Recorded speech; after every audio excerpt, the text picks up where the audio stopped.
Market voices की कड़ी में आज की चर्चा शुरू करते हैं।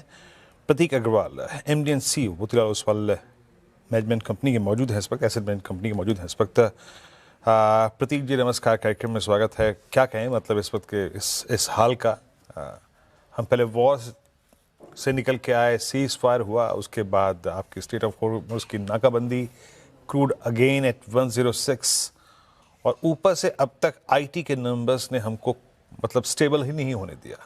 आपको लग क्या रहा है सर, जिस प्रकार की अर्निंग्स अब तक आई, जिसमें एचडीएफसी बैंक में शुमार है, आईसीआईसीआई बैंक में शुमार है, बट एनर्जी प्राइसेस का फियर हमको रोज रोज सिंक होने का मौका दे रहा है, हम सिंक हो रहे हैं।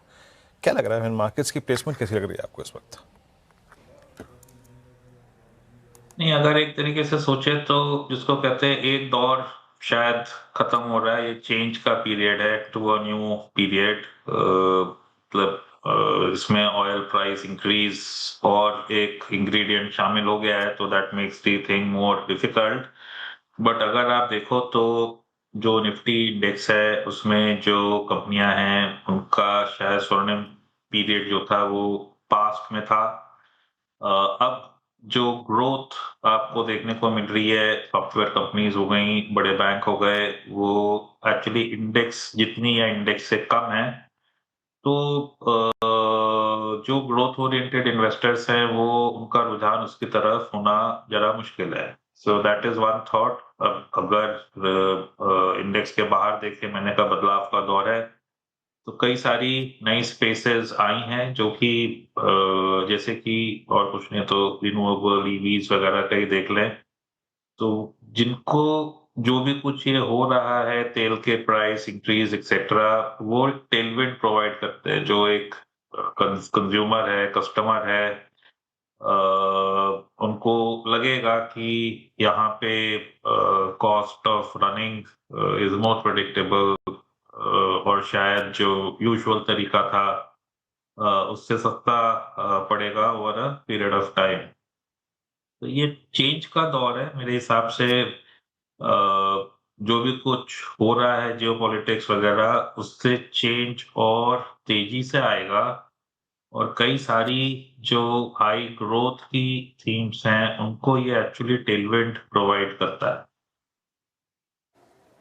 Okay sir, good morning, Shreya बात कर रही हूँ। अच्छा, ये तो आईटी पर आपने और कुछ स्पेसेस पे अपने आपने राय रखी प्रतीक जी, लेकिन ओवरऑल मार्केट पर क्या व्यू है सर? जिस तरीके से क्रूड बढ़ रहा है, रुपए में कमजोरी, ये डेडली कॉम्बिनेशन मार्केट पे भारी पड़ रही है। क्या आउटलुक है अभी आपका मार्केट को लेकर? अगर हायर क्रूड जो है वो देश से 5 से 6 बिलियन डॉलर प्रति महीना लेके चला जाता है, तो ये एक स्ट्रेस इकोनॉमी पे बन जाता है, और इस स्ट्रेस को देखते हुए एफपीआई भी पैसा खींचता है, तो ये एक विशियस साइकिल बन जाता है। अब अगर इसमें देखें तो एक चीज होता है एब्सोल्यूट रिटर्न। आज के दिन एब्सोल्यूट पॉजिटिव रिटर्न का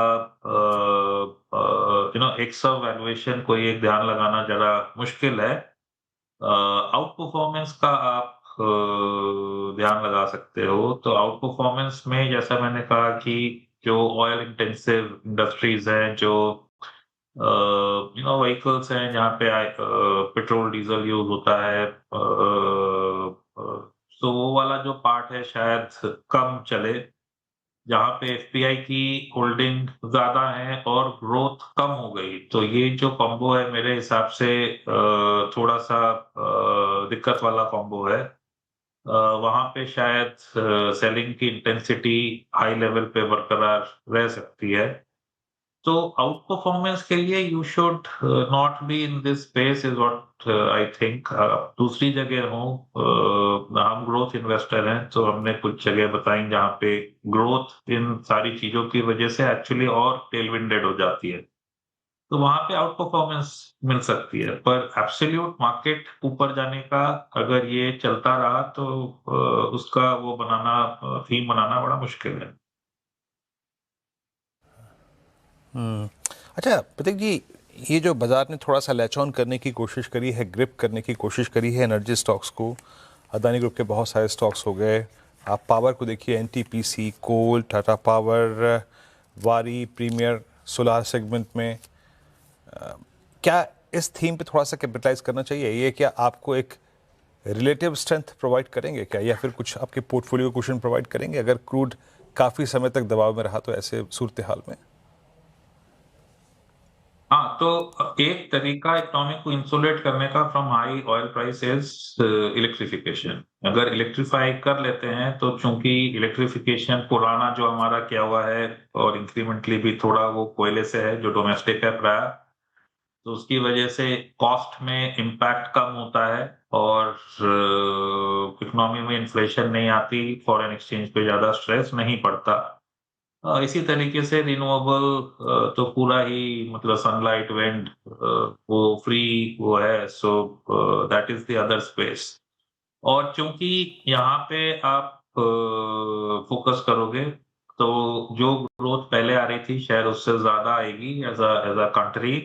और पूरा जो एक इकोसिस्टम है, केबल वाले, ट्रांसमिशन वाले, ट्रांसफार्मर वाले, उन सभी को एक बॉयंसी देखने को मिल सकती है।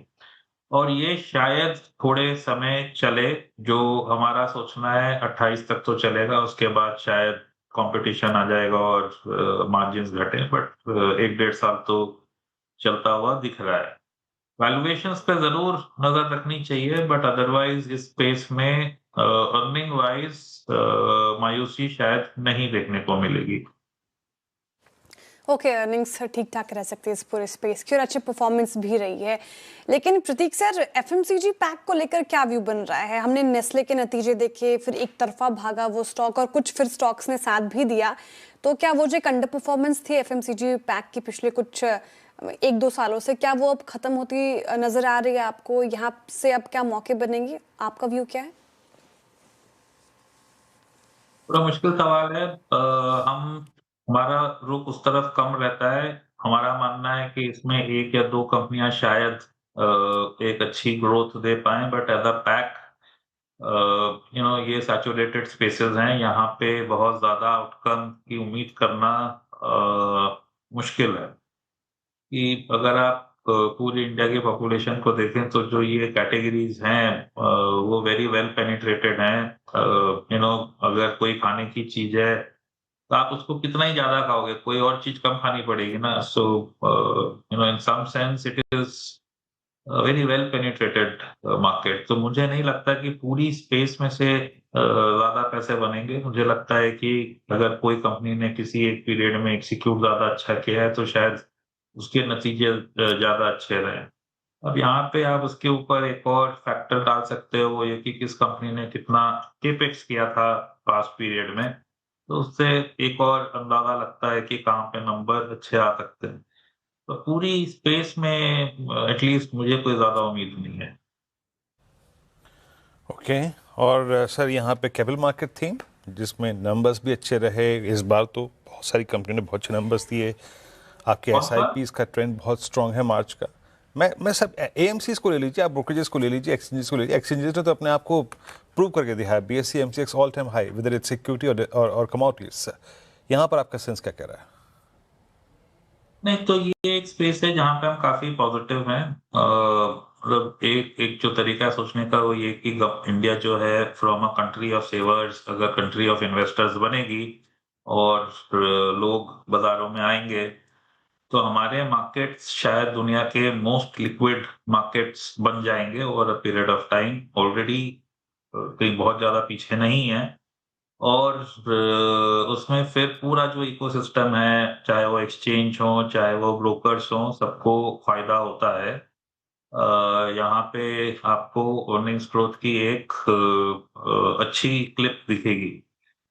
इस स्पेस में कई सारी चीजें हैं। अगर आप एएमसीज देखें तो बहुत अच्छी बिजनेस है, ग्रोथ शुरू हुई है, long long runway of growth, but शायद यहाँ पे कॉम्पिटिटिव इंटेंसिटी बढ़ रही है।